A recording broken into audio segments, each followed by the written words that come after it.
Bueno, mis hermanos, desde hace unos días atrás hemos estado anunciando que el mensaje de hoy se titula, ¿quién se acuerda? Una historia de amor. Los casados ya desde hace un año se saben ese cuento de memoria, y a los que le hemos dado prematrimonial y hemos compartido de estos asuntos también se lo saben. Ahora yo quiero compartirlos con todos ustedes, porque no es nada más para noviazgos, casados y eso, sino que es para todos nosotros. ¿Quién aquí ha visto novelas? ¿Quién se acuerda de Radio Caracas? Vamos a empezar por ahí. Los mayores de 20 años de edad.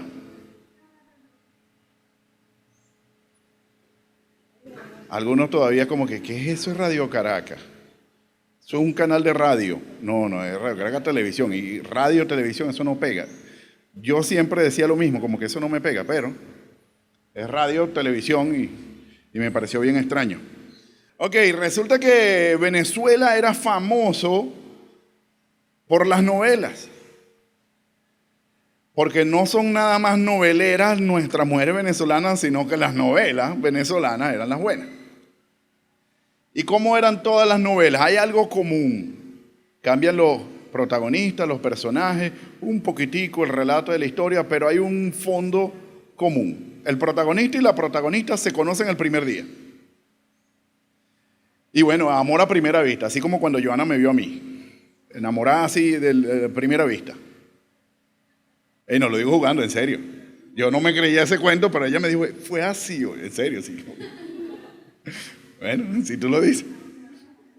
Pero en las novelas pasa así, el protagonista y la protagonista se ven el primer día y ya, bueno, enamorados, pues. Y bueno, eso en la primera noche se vuelven locos y amanecen en una playa, que tiene que ser que el tipo tenía en el bolsillo una sábana y eso y tanto, porque de verdad amanecen así. Yo me acuerdo en mi época de vamos a salir de paseo, de rústico y tal, nos íbamos Cuyagua, dormía en carpa, y una vez me acosté en la tierra, todo pegajoso, lleno de tierra, qué desagradable. Pero las novelas, eso es romántico, no sé. Y desde el primer día, bueno, están enamorados. Segundo, tercer día, como que se empiezan a dar cuenta de las cosas. Ya por ahí el tercero llega la suegra. No, mija, eso no es para ti. Él es, no sé, multimillonario y nosotros somos de este barrio humilde, entonces eso no puede ser. Y le empieza a meter caquillo y la mujer se deja meter caquillo y empieza, no, es verdad, esto mejor no. Y manda para el cipote al tipo. Y durante toda la novela, el protagonista echándole los perros a la protagonista y la protagonista durante toda la novela saliendo con otros, pero pensando en él. Por ahí a mitad de novela, como para hacer la cosa más interesante, lo ponen como que se reencuentran, como que se vuelven a unir, pero después se vuelven a separar. Entonces, resulta que todas las novelas son así, se conocen durante toda la novela, hay cierta distancia, como que esto no puede ser. Toda la novela, el protagonista intentando conquistarla a ella, pero ella saliendo con otros tipos, hasta que al final, cuando ella se va a casar con el archienemigo del protagonista, entra el protagonista al templo con un caballo, no sé cómo hacen, y cuando el cura, porque siempre es un cura en las novelas, yo nunca he visto un pastor, no, en las novelas es un cura, dice el que se oponga a esta unión, hable ahora, calle para siempre. Entonces sale el protagonista, yo me opongo. Y la mujer sale corriendo y como el zorro de un salto se monta en el caballo y el tipo se la lleva. Y tiene otro cura preparado por allá y se casa con ella por allá escondido. Y viven felices para siempre. Hay algo común en casi todas esas novelas, ¿verdad? Casi todas son así. Varían, bueno, Marimar, María del Mar, María la del Barrio, María, todas esas mexicanas eran igualitas, la misma novela. Varía, Betty la Fea tuvo muchas variaciones, pero era lo mismo, o sea, enamorados No se paraban, pero al final se casaban. Ahora, esto no es una historia de novela nada más, sino que aquí vamos a hablar de Biblia, ¿verdad? ¿Quién tiene una idea de cuáles son estos personajes en la Biblia? ¿Alguien que ha leído Biblia tiene una idea? Adelante. Dios es amor. Bien. ¿Quiénes son esos personajes? Ahí están el protagonista y la novia que nunca le paró, pero al final se la lleva. Mi hermano, esa es la historia de Dios y su pueblo. No es Adán y Eva, es Dios con la humanidad. Desde el primer día, cuando Dios creó al hombre, había intimidad, había comunión, había amor, respeto. Hasta que llega la serpiente, me confundí. Yo nunca conocí a mi suegra y mi esposa dice, hubiesen sido súper panitas, porque ella también le gustaba salir a comer perro caliente escondida yo. Mi mejor amiga, pero resulta que Adán y Eva tienen cierta separación con el protagonista, que es Dios, porque le empiezan a meter casquillo y escuchan ese casquillo que le están metiendo y le prestan atención y se distancian. Y durante toda la Biblia, Dios ha estado buscando al hombre. Siempre, usted lee el Antiguo Testamento, toda la historia del pueblo de Israel, y usted lee todo eso y es como que ver si Israel era medio joyita. Bien desobediente, sí, a veces son ejemplos de las cosas que no debemos hacer. A veces son buenos ejemplos. Lo que nunca cambia es Dios, que siempre estuvo buscando a Israel. Hasta el día en que venga Cristo por su esposa, y eso lo leemos en el Apocalipsis, en las bodas del Cordero. Que si leemos bien la descripción de la esposa, aparecen las 12 tribus de Israel, pero también aparecen los 12 cimientos, que son los 12 apóstoles, y ahí está incluida la iglesia. Y ahí estamos incluidos nosotros. Es decir, la esposa de Cristo es el pueblo escogido de Dios. Mis hermanos, caballeros, damas, si usted ha puesto su fe en Jesucristo y se ha arrepentido de sus pecados, es decir, cumple las condiciones para recibir el regalo de la salvación, usted es la novia de Cristo. Y Él va a venir a buscarlo como su esposa. En algún momento pasará eso. ¿Cuándo pasará eso? Bueno, ¿se acuerdan que hemos hablado de las señales antes del fin? Que decía, vendrán terremotos, guerras, rumores de guerra. Y al final de toda esa descripción en Mateo 24 dice, aprendan de la higuera. ¿Y qué hay que aprender de la higuera? Lo que ahí dice que hay que aprender de la higuera, nada más. Cuando usted vea la matica de higo ya así creciendo con cierto color, ya usted sabe que va a dar higo.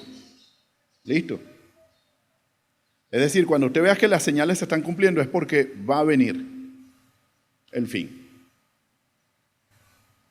Eso está en Mateo 24, ya lo hemos estudiado, están en los videos anteriores y en algún momento lo vamos a volver a retomar. Falta una sola de todas esas condiciones y es la que está en nuestras manos, que es que el evangelio sea predicado en todo el mundo. Y por eso predicamos la palabra de Dios. Porque esa es la misión que Dios nos dejó, con el propósito de que todo el mundo sepa que Jesús es Dios, se arrepienta de sus pecados y entonces todos tengan la oportunidad de arrepentirse. Y no habrá excusas allá arriba. Pero el evangelio se ha predicado en todas las naciones, no. Cuando dice todas las naciones no es Venezuela como país. Hay muchísimas etnias en nuestro Amazonas que no conocen a Cristo. Aunque usted no lo crea, en pleno siglo XXI hay personas que nunca han escuchado de Cristo. Que le diga a mi hermano José que ha estudiado al respecto. Usted se va a la ventana 1040. ¿Qué es eso? Meta en el GPS. 10 grados norte, 40 grados este. Ese cuadrito. No conocen a Cristo. No tienen idea. No lo han escuchado. Y está como blindado por el mismo gobierno para que nadie entre. Es más el castigo de tener una Biblia que tener 1 kilo de cualquier droga ilegal en esa zona. Y hasta que el evangelio no sea predicado en todas las naciones, no vendrá Cristo por su esposa a casarse. Pero todas las señales han sido dadas, falta una, sí, la que nos corresponde a nosotros, que es predicar en todas las naciones. Ahora, aquí estamos hablando de una historia de amor. ¿Y cómo es que hablas de señales antes del fin? Resulta que evangelio, ¿se acuerdan qué significa la palabra evangelio? Las buenas nuevas, las buenas noticias. Pues las buenas noticias, como me enseñó el doctor Rames Richard, no son buenas cuando llegan tarde. Es muy bueno escuchar que si te arrepientes, Dios te regala el perdón y la salvación, para escucharlo antes de morirte. Es muy chimbo que tú digas, ay, pero este se fue y nunca le hablaron de Cristo. Ya eso no es una buena noticia, al contrario, es una mala noticia. Entonces las historias de amor a veces terminan tristes, pero todavía los que estamos escuchando este mensaje tenemos la oportunidad de que termine feliz. Ahora, la muestra de amor más grande que el esposo le mostró a su esposa, la tenemos en la Biblia. Y quiero que abran sus Biblias en Juan capítulo 3, versículo 16. Y algunos dirán, no, ya yo me lo sé de memoria. Antes de leer Juan 3:16, quiero poner un poquitico en contexto de dónde viene esta expresión dada por nuestro Señor Jesucristo. En el principio del capítulo vemos un encuentro entre Nicodemo y Jesucristo. Dice, había un hombre de los fariseos que se llamaba Nicodemo. Entonces la primera descripción que vemos es que era un fariseo. ¿Qué era un fariseo? ¿Qué es un fariseo? ¿Un hipócrita traicionero? Bueno, lamentablemente todos terminaban siendo así, aunque no es un requisito para ser fariseo. Fariseo era una secta de los judíos que estudiaban mucho la palabra e incluso querían que la gente la cumpliera. Querían que la gente cumpliera la palabra, pero había una característica, es que ellos mismos no la cumplían. Entonces por eso le decían hipócrita, porque ellos andaban exigiéndole a la gente que se cumpliera la ley de Dios, pero ellos mismos no la cumplían. Y Jesucristo les habló feo en muchas oportunidades. Juan el Bautista les habló feo. Generación de víboras. Pero eso suena muy poético. Vamos a venezolanizar eso. Ustedes son una cuerda de mapanare. Generación de víboras, eso es lo que dice ahí. Porque generación de víboras suena como poético. Es un insulto lindo. No. Le está diciendo son una lacra. Unos linces. Una mapanare. En otros pasajes le dicen sepulcros blanqueados. Son muy bonitos por fuera, pero por dentro están podridos, están muertos. Esas son las expresiones que le decían a los fariseos. Ahora, los mismos fariseos tenían oportunidad de arrepentirse, porque hubo un fariseo que escribió todo esto. Asesino de cristianos, llamado Saulo de Tarso, después que conoce a Cristo, se convierte en el Señor, se arrepiente. Tiempo después fue llamado Pablo y escribe más de la mitad del Nuevo Testamento, un fariseo. Pero es que Dios usó a ese fariseo con la intención de, por ser fariseo, por ser judío, por ser romano, no lo metieran preso y poder alcanzar y llegar a todos lados. Porque hubiesen agarrado a cualquiera y esa a la primera lo meten preso. Y el mensaje no se esparce como lo pudo haber esparcido Pablo. Nicodemo era uno de esos. Y se le acerca a Jesús de noche. Versículo 2, este vino a Jesús de noche. ¿Por qué de noche? Miren, en esta época y en ese lugar viajar de noche no es como viajar de noche aquí en épocas de elecciones, y valga la redundancia, en época de elecciones, cuando vemos todas las calles alumbradas. Que hace unos meses atrás no estaban alumbradas. Ahí era oscuro, pero no oscuro que había una que otra lucecita, y no hay linterna, no había electricidad, o sea, si acaso una lamparita con una llamita, que hay veces que yo prendo una velita en la casa, igualito me llevo la pata a la mesa. Yo no sé, esa gente tenía visión nocturna, pero caminaban así de noche. ¿Cuál era la única intención de ir de noche? Que no te vean. Algunos dicen que Nicodemo se le acercó a Jesús de noche porque no quería ser visto. ¿Ustedes se imaginan los otros fariseos diciéndole a él: ¿y qué haces tú hablando con ese señor? Al que nosotros hemos reprendido tanto y al cual detestamos porque está enseñando algo que nosotros no creemos. ¿Qué haces tú yendo a hablar con ese señor? Entonces vamos ahí de noche para que no me vean. Nicodemo le dice a Jesucristo: Rabí, que significa maestro, sabemos que has venido de Dios como maestro, porque nadie puede hacer estas señales que tú haces si no está Dios con él. Entonces es buen político al iniciar una conversación empezar con adulaciones. O sea, ustedes los fariseos me han intentado meter preso, aunque aquí todavía no había sucedido, más adelante empezamos a ver esos relatos, y tú me llegas reconociéndome como maestro. O sea, tu primera expresión es maestro. Bueno, ¿soy o no soy maestro? Y dices, sabemos que viene de Dios. Sabemos no, sabes tú, porque los demás no creen eso. Pero hablar en plural te hace quedar mejor. Sabemos que vienes de Dios porque nadie puede hacer estas señales si no está Dios con él. ¿Qué le preguntó? Nada. Pero sin haberle preguntado nada, ya Jesús le está dando una respuesta a una pregunta que él no hizo. En el versículo 4, Nicodemo le dijo, en el versículo 3, Jesús respondió y le dijo: de cierto te digo, que el que no naciere de nuevo no puede ver el reino de Dios. Y más o menos tú, ¿por qué me estás diciendo eso? Yo no sé, yo no te he preguntado nada. ¿Por qué Jesús le dice eso a Nicodemo? Aquí no está expresado. Aquí no dice, en este pasaje que estamos leyendo, pero en otros pasajes de la Biblia, nos enseña que Jesús, siendo Dios, es omnisciente, todo lo sabe y todo lo conoce. ¿Por qué Jesús le va a decir eso a él?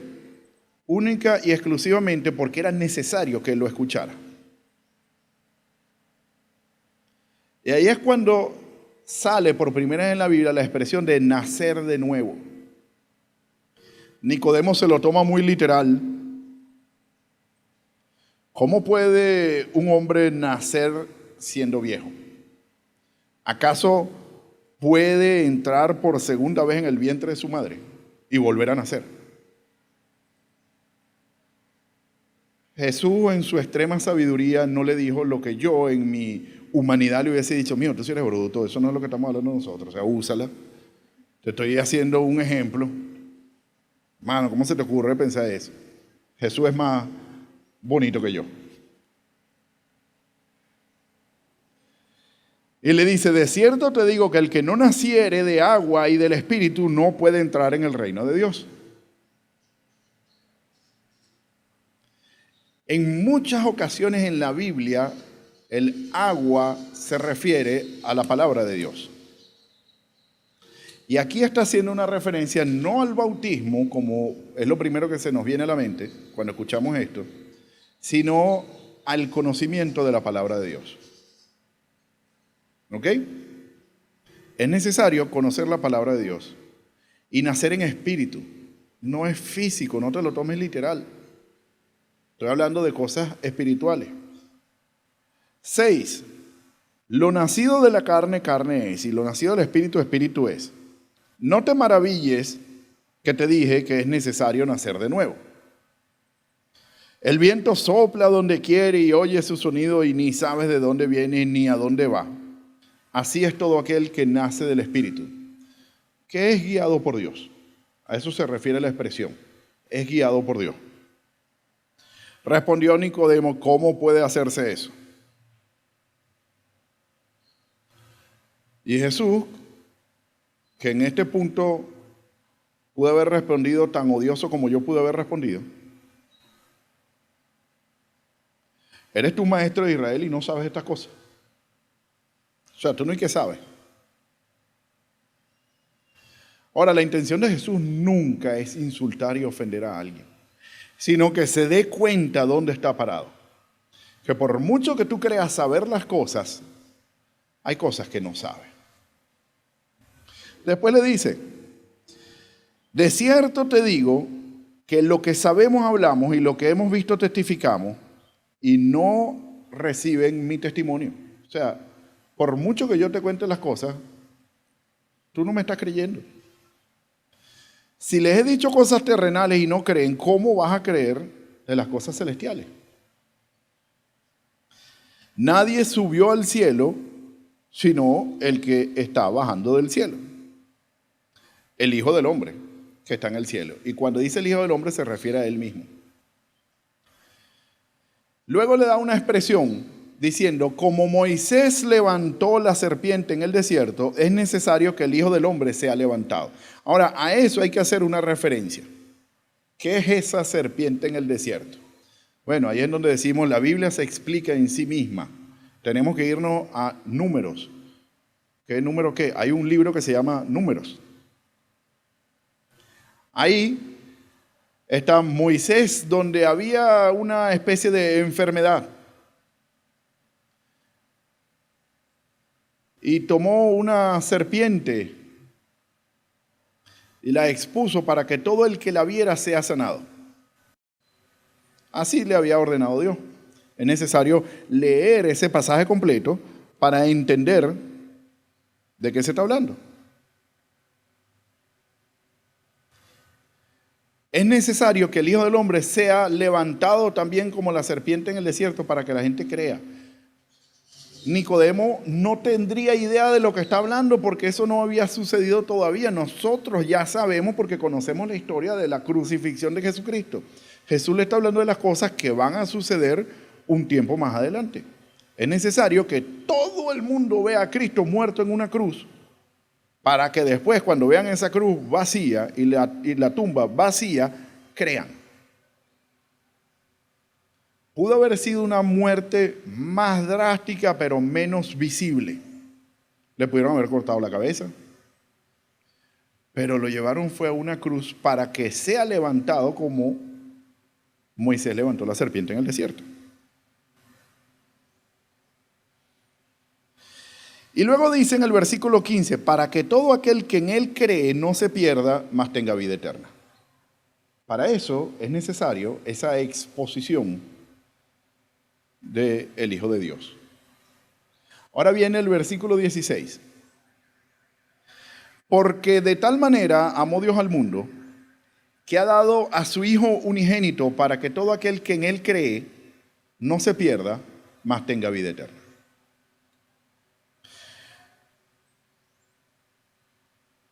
Mis hermanos, cuando nosotros amamos a alguien, a veces tenemos muestras de amor. Chocolate, una flor,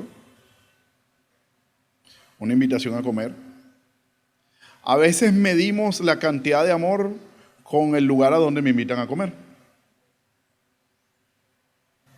Aida se ríe porque alguna vez la invitaron a comer perro en la calle del Hambre.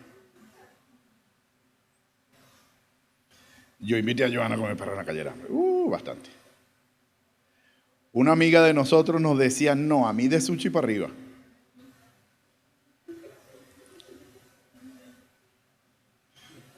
Y probablemente vea este video y se va a reír.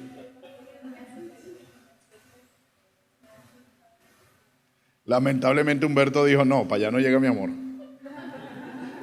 Usted se equivocó conmigo. Dios no nos regaló chocolates, flores, rosas, sushi, perro caliente, no. Nos regaló algo que yo estoy seguro que ninguno en este planeta, en su sano juicio, sería capaz de regalar. Y fue a su propio hijo. Resulta que existía una ley que decía: sin derramamiento de sangre no puede haber remisión de pecados. Ya Dios había establecido esa norma cientos de años atrás, miles de años atrás. Malentendiendo los judíos la intención de esa norma, cuando el profeta les decía: si ustedes pecan y quieren ser perdonados, ustedes deben ofrecer un sacrificio a Dios de su ganado, de sus ovejas, de sus animales que están criando, porque antes eran agricultores, ganaderos y pescadores. Allí no había más opciones de trabajo, no había más nada que hacer. No, que yo quiero ser técnico en computación, no existían. Era necesario el cumplimiento. Resulta que los judíos empezaron a sacrificar a sus ovejitas como pago de pecados. Entonces, en lugar de dejar de pecar, que era lo que Dios quería, ellos empezaron a prepagar sus pecados y empezaron a tener grandes manadas de ovejas y decían: este es para el pecado que voy a cometer el fin de semana, este es para la semana que viene y este es para la otra semana. Dentro de unos días voy a robar a alguien. ¿Qué voy a hacer? Bueno, aquí está, esa es la tercera más gordita, esa es para ese día. Y así, entonces la gente como que no entendió el mensaje, que la idea era que deje de pecar. ¿Qué es lo que más existe en el planeta? Pecado. Si por cada pecado hubiese que sacrificar una oveja, se hubiesen extinguido las ovejas. Más rápido que los dinosaurios. No pongas ovejas, pon ovejas, vacas, caballo, camello, todo. Se hubiesen extinguido todos los animales de este planeta, porque hay más pecado que cualquier cosa en este mundo. Si por cada pecado hubiese que sacrificar un animal, nos quedamos sin animales. Entonces el pueblo malentendió el mensaje. La idea no era que sacrificara, sino que dejes de pecar. Pero la ley estaba dada. Sin derramamiento de sangre no va a haber remisión de pecado. Y el mismo Dios tiene que cumplir su propia ley. ¿Qué hizo él como protagonista que está siempre buscando a su novia e intentando conquistarla para que la voltee a ver, para que le preste atención? Dijo: vamos a hacer una cosa, no me gustan más sus sacrificios, yo lo que quiero es que me obedezcan, entiéndalo de una vez. Bueno, está bien, ¿y qué hacemos con mis pecados? ¿Cómo me van a perdonar? No hay posibilidad que tus pecados sean perdonados por tus propios medios. Así que yo, Dios, voy a terminar de hacer un sacrificio por ustedes. ¿Y qué sacrificó? El único cordero sin mancha, sin pecado, sin errores, que era Dios mismo hecho hombre. Dios no nada más que envió a su hijo, y a veces lo vemos así como que él agarró el hijo de él y ¡ay, qué malo es! No se olviden que es Dios. Que el mismo Dios se hizo hombre, habitó entre nosotros y él se entregó por su esposa. La mayor muestra de amor que nosotros hemos visto en la humanidad es dar la vida por tu esposa. Esa es la mayor enseñanza que se puede tener. Yo estoy seguro que Arturito y Dulce se acuerdan de cuando hablamos de eso en el prematrimonial. Y yo lo he hablado con muchísimos amigos que están en proceso de noviazgo o incluso ya casados y me dicen: necesitamos conversar. Si no estás dispuesto a morir por ella, no te cases. Porque, caballeros, hombres, esa es la invitación que Dios te hace. No, pero tú estás hablando de Cristo murió por su iglesia. Cristo murió por su iglesia, no tengo por qué hacerlo por los demás. Pues sí, la Biblia enseña eso. Mujeres, sujétense a su marido. Bien, ella se sujeta. Sujetarse no es someterse. Sujetarse es, de aquí me agarro. Este es mi punto de apoyo. Yo necesito algo y es, mi amor, quiero esto. No, mamá, quiero esto. Tío, amigo, no, mi amor, quiero esto. Ustedes se imaginan que Joana me diga, amor, quiero una cartera. ¿Cuánto vale la cartera? No sé, $300. Es una Gucci. Yo a este nivel, después de 9 años de matrimonio, yo no puedo decir, mi amor no llega hasta allá. Yo le tengo que decir, ya va, mi amor, vamos a esperar poco a poco, en algún momento. A algunos amigos se les quemarán las bombas de agua, yo voy y se las reparo. Y oro para que muchos se le dañen sus bombas de agua para yo irse las a reparar. Entonces ahí me llegan los reales para poder comprar la cartera. Y ay, pero yo no quiero esperar. Bueno, pero toca, pues, o sea. Pero al día siguiente la veo con la cartera. ¿Y esa cartera? Bueno, en vista que tú no me la quisiste dar, me la regaló José.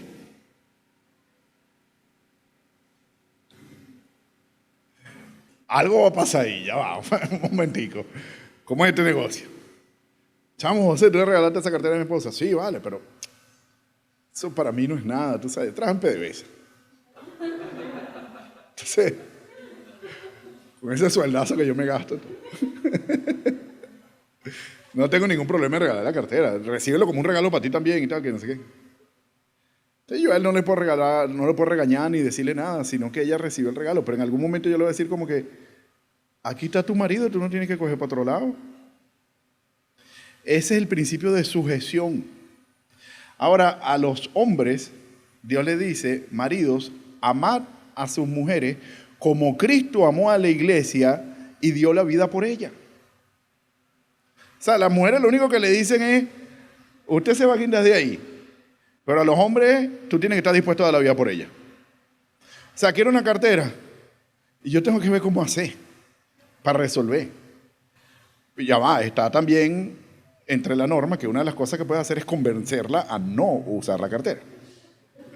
Pero tienes que moverte a eso. Y alguno dirá, es muy fácil poner esa norma. Qué sabroso, tienes que entregar tu vida por tu esposa. Él no puso la norma y ya, él primero entregó la vida por su esposa, murió en la cruz por su esposa y tiempo después se escribió eso. Él no dio la orden así ya como que esto es lo que hay que cumplir, como los fariseos que no la cumplían. No. Él primero lo hizo y después dijo, así como lo hice yo, lo van a hacer ustedes. Y Jesús siempre enseñó así. Tú lo veías por las calles enseñando y después le decía a los discípulos, enseñen. Tú lo veías a él levantándose temprano a orar y le decía, oren. ¿Cómo compites contra alguien que sí lo está haciendo? No puede. Rui y yo siempre hemos conversado de nuestro pastor Jacobo, antiguo director del CCMI hasta hace un mes. Que Jacobo nos decía cuando íbamos de visita allá al CCMI, tienen que levantarse temprano. Sí, yo me levanto temprano y para mí temprano era 6 de la mañana. A las 4 de la mañana estaba Jacobo despertando a todo el mundo. ¿Qué vamos a hacer aquí ordeñado? O sea, ¿por qué tan temprano? ¿Qué es esto? 4 de la mañana. Sí, porque a las 4 de la mañana ora, riega las matas y después empieza el día. ¿Quién hace eso? Yo. ¿Cómo compite? No puedes decirle eso no se hace porque él está demostrando que sí se hace. Él está poniendo el ejemplo. Y que quede grabado, el próximo director del CCMI tiene que pararse a las 4 de la mañana. CCMI es Centro de Capacitación Misionera Intercultural. Tenemos muy buenas relaciones con ellos. ¿Okay? Aida, amiga de Jesús también, fue enviada como estudiante del CCMI a orar entre nosotros. Parte de las personas que contribuyó con el inicio de nuestros servicios dominicales vino del CCMI y hoy está con nosotros. ¿Cómo no vamos a tener buenas relaciones con el CCMI? Pero aquí el punto es el ejemplo que puso Jesús. Así es como se ama. Esto es una muestra de amor. ¿Cómo? ¿Sushi? No. Tienes que estar dispuesta a dar la vida por tu esposa. Mi hermano, la historia de amor no culmina en que Jesús murió por ti. Porque esa historia ahí continúa, esa era la mitad de la novela.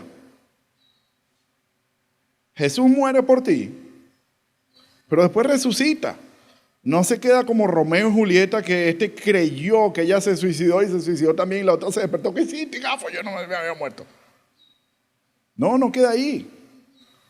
Jesús resucita y se le aparece después a todos ellos. A más de 500, dice Pablo. Y estuvo durante 40 días apareciéndose. Y todavía había algunos incrédulos que le decían a los discípulos: mira, Jesús resucitó. No, lo tengo que ver con mis propios ojos. Pero ya va, no nada más verlo. Él lo clavaron en una cruz. Yo tengo que ver los huecos en la mano y no me va a venir con un maquillaje aquí. No, no, yo tengo que meter mi mano en el costado. Y ahí se aparece Jesús y yo siempre me lo imagino tipo venezolano. Como que, mira, bichito, ven acá. Aquí estoy, ve mis manos. Y mete tu mano aquí. La Biblia no expresa eso. No, o sea, la Biblia no expresa que él metió la mano, ¿no? Pero Tomás dijo en ese momento: Señor mío y Dios mío. Y Jesús, qué fácil es creer viendo. Bienaventurado el que cree sin ver. Y resulta que nos tenemos que ir al concepto bíblico de fe. ¿Se acuerdan? Hebreos 11:1. Es pues la fe la certeza de lo que se espera y la convicción de lo que no se ve. Es que ya lo vi, eso no es fe, es una evidencia científica, lo estás viendo. No es un asunto de fe, una fe es que no lo estás viendo. Y Jesús se lo dijo. En Mateo 28, que es cuando Jesús da la última voluntad de él, como en una herencia, que dan su última voluntad antes de morir, pero él la dio después de morir. ¿Cómo es eso? Sí, Jesús hizo su testamento después de morir, resucitado. Se le acerca y le dice: toda autoridad me ha sido dada en los cielos y en la tierra. Por tanto, ir y hacer discípulos a todas las naciones, bautizándolos en el nombre del Padre, del Hijo y del Espíritu Santo, y enseñándoles que guarden todas las cosas que yo os he mandado. Un poquitico antes, 2 versículos atrás, ahí dice que cuando lo vieron le adoraron, pero algunos dudaban. O sea, usted se imagina estar adorándolo sin estar seguro. Adorándolo pero dudando. Esta novia que se buscó Cristo es bien joyita. Y estoy hablando de nosotros mismos. Que a pesar que él murió en la cruz, todavía dudaban. A pesar de haber entregado la vida, todavía dudaban. Pero como les dije que la historia no termina ahí, pues resulta que él, después de dar esa última voluntad, los discípulos como que, bueno, ahora sí, vamos a ponernos las pilas. Días después reciben el Espíritu Santo y empiezan a predicar el Evangelio en todas las naciones, hasta el punto en que hoy aquí en Venezuela, a miles de kilómetros de distancia donde eso sucedió, y más de 2000 años después de eso, todavía estamos hablando de eso. O sea, sí fue bueno ese trabajo que ellos hicieron. Tan bueno que todos estuvieron dispuestos a morir porque este mensaje nos llegara hoy a nosotros. Algunos decapitados, algunos crucificados. Hubo uno que lo exiliaron en una isla hasta que se muera. Y ninguno buscó escaparse, ninguno buscó, no, está bien, yo me echo para atrás. No, porque entendieron el amor de Dios. Y el día que tu esposa se entere que tú estás dispuesto a dar la vida por ella, ella va a dar la vida por ti. El día que nosotros entendamos lo que Cristo hizo por nosotros en la cruz, nosotros estaríamos dispuestos a dar la vida por lo que Cristo hizo para que otros también se enteren que tienen la oportunidad de salir de esa condenación en donde todos merecemos estar por causa de nuestro pecado. Fíjense lo que dice: de tal manera amó Dios al mundo que entregó a su único Hijo para que todo aquel que cree no se pierda, mas tenga vida eterna. Es decir, que el que no cree se pierde. Ahora, si tú sigues leyendo, en el 17, porque no envió Dios a su Hijo al mundo para condenar al mundo, sino para que el mundo sea salvo por él. Algunos dicen, ¿qué amor tan grande tiene Dios que va a mandar a la gente al infierno por su pecado? No, perdón, la gente va para el infierno solita y Dios quiere que tú no vayas. ¿Qué tanto lo quiere? Murió por ti. ¿Qué más puede hacer? ¿Quién hace eso? Tiene que ser demasiado amor. Y no hay amor más grande. Hace ratico Arturo y Dulce estaban cantando de ese gran amor. Y ahorita al finalizar vamos a volver a escuchar esa canción. Mis hermanos, formamos parte de esta historia de amor que no culmina todavía. Culmina en el último capítulo. Penúltimo, antepenúltimo capítulo, viene Cristo por su esposa. Llegará el día en el que todos estemos en la tumba, muertos, o estaremos presentes cuando eso suceda, pero Cristo viene por su esposa. Ahora, es su esposa. No todos van para allá. No todos forman parte de ese grupo. Porque la condición que Juan 3:16 nos deja es a todo aquel que cree. La parte chimba de la historia es que el que no cree no.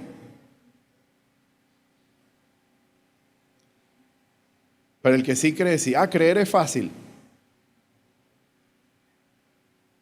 La semana pasada comentaba, hay dos causas por qué la gente no va al cielo. Una es que no creen y la otra es porque son masoquistas.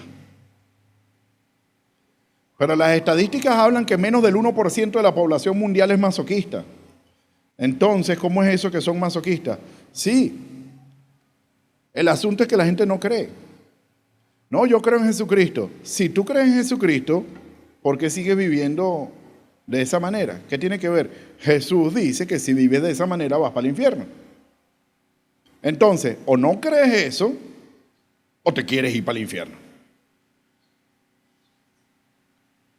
Y por muy malandro que sea, nadie quisiera ir para el infierno. Y créanme, yo he hablado con malandros y les pregunto, si te mueres ahorita, ¿para dónde crees que vas? Yo voy para el infierno. ¿Seguro? Sí, ya yo me resigné. Tú no tienes idea de lo que está diciendo. Eso no te preocupa. No, no hay nada que yo pueda hacer. Bueno, tienes razón. No hay nada que nosotros podamos hacer por nuestros propios medios para no ir allá. Porque yo no puedo ofrecer un sacrificio que cubra esos pecados míos. No hay tal sacrificio. Ahora, Dios sí lo puede hacer y lo hizo por ti. ¿Y sabes cómo recibes ese regalo? Créelo. Más nada. Y coinciden todos los malandros que creen que van para el infierno en que ninguno quiere ir. Ellos dicen, a mí me gustaría no ir, pero bueno, ¿qué voy a hacer? Pues tienes una opción, cosa que no sabían antes. Fe en Jesucristo y arrepentimiento para con Dios. Mi hermano, esta historia de amor Culminará el día en el que se cumplan todas las condiciones que Jesús dijo en Mateo 24. Falta que sea predicado el Evangelio en todas las naciones y eso nos corresponde a nosotros. ¿Cuál es la invitación que les voy a hacer hoy? Sepa que usted es esa esposa que Jesús desde el principio ha querido buscarnos a nosotros. No es que usted buscó a Dios, es que Dios te buscó a ti.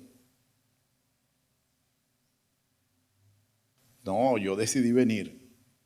Sí, bueno, es verdad, pero Dios plantó esa decisión en tu corazón. No es casualidad que estés aquí.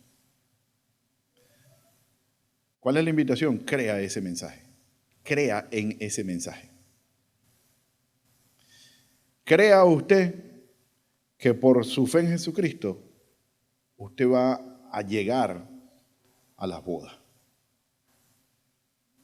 Y estará casado con Jesús en una vida eterna.